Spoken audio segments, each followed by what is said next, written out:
KSRTC driver തർക്കത്തിൽ യദുവിനെതിരെ police കെഎസ്ആർടിസിക്ക് report നൽകും. സംഭവ ദിവസം തൃശൂരിൽ നിന്ന് തിരുവനന്തപുരത്തേക്കുള്ള യാത്രാമധ്യേ 1 മണിക്കൂറോളം യദു ഫോണിൽ സംസാരിച്ചു. ഡ്രൈവിംഗിനിടെ ഫോൺ ഉപയോഗിച്ച നിയമലംഘനം ചൂണ്ടിക്കാട്ടിയാകും റിപ്പോർട്ട് നൽകുക.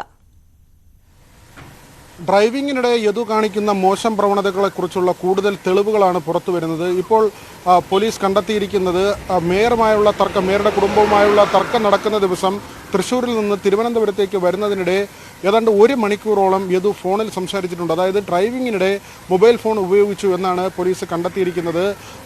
തൃശ്ശൂരിൽ നിന്ന് തിരുവനന്തപുരത്തേക്ക് വരുമ്പോൾ പരമാവധി 2 ഇടങ്ങളിലൊക്കെയാകും ഹാൾട്ട് ഉണ്ടാകുക.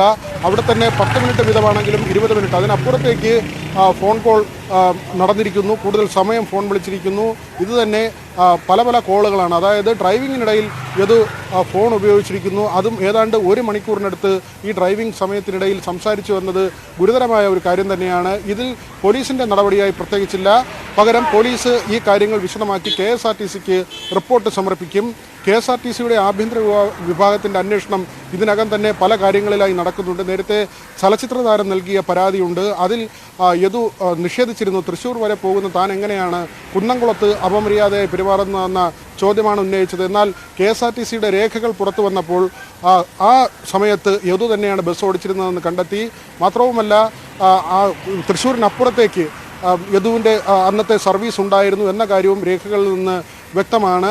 ഈ തരത്തിൽ പല മൊഴികൾ മാറ്റിപ്പറയുകയും ചോദ്യങ്ങളിൽ നിന്ന് ഒഴിഞ്ഞു മാറുകയും അറിയില്ലെന്നോ മറന്നുപോയെന്നോ ഉള്ള മറുപടികൾ നൽകുകയും ചെയ്യുന്ന ഒരു രീതിയിലേക്കാണ് ഇത് പോയിട്ടുള്ളത്. അതേസമയം നേരത്തെ തന്നെ മറ്റൊരു അഭിഭാഷകൻ നൽകിയ ഹർജിയുടെ അടിസ്ഥാനത്തിൽ മജിസ്ട്രേറ്റ് കോടതി മേയർക്കും അതോടൊപ്പം തന്നെ ആ വാഹനത്തിലുണ്ടായിരുന്ന മറ്റുള്ളവർക്കുമെതിരെ കേസെടുക്കാൻ നിർദ്ദേശിച്ചിരുന്നു. ഇതിൻ്റെ അടിസ്ഥാനത്തിൽ കന്റോൺമെൻറ്റ് പോലീസ് MLA സച്ചിൻ ദേവ് അടക്കം 5 പേർക്കെതിരെ കേസെടുത്തിട്ടുണ്ട്. യദുവിൻ്റെ ഹർജി പിന്നീടാകും കോടതി പരിഗണിക്കുക. BV Vinod, news 18, Thiruvananthapuram.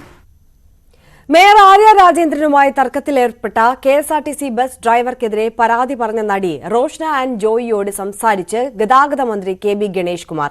തന്റെ പരാതി സത്യസന്ധമെന്ന് തോന്നിയതുകൊണ്ട് ഇടപെടുന്നുവെന്ന് മന്ത്രി പറഞ്ഞതായി റോഷ്ന ന്യൂസ് 18നോട് പറഞ്ഞു.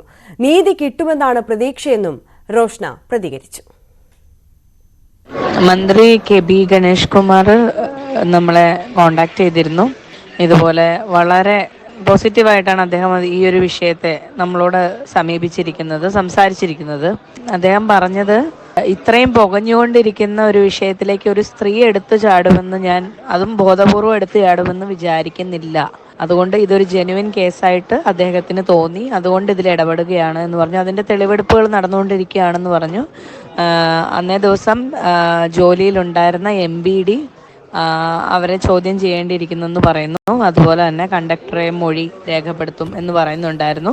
എന്തായാലും എനിക്ക് നീതി കിട്ടും എന്ന് ഞാൻ പ്രതീക്ഷിക്കുന്നു. അദ്ദേഹത്തിൻ്റെ കോളിലൂടെ മനസ്സിലാക്കിയത് അദ്ദേഹം നമുക്ക് സപ്പോർട്ട്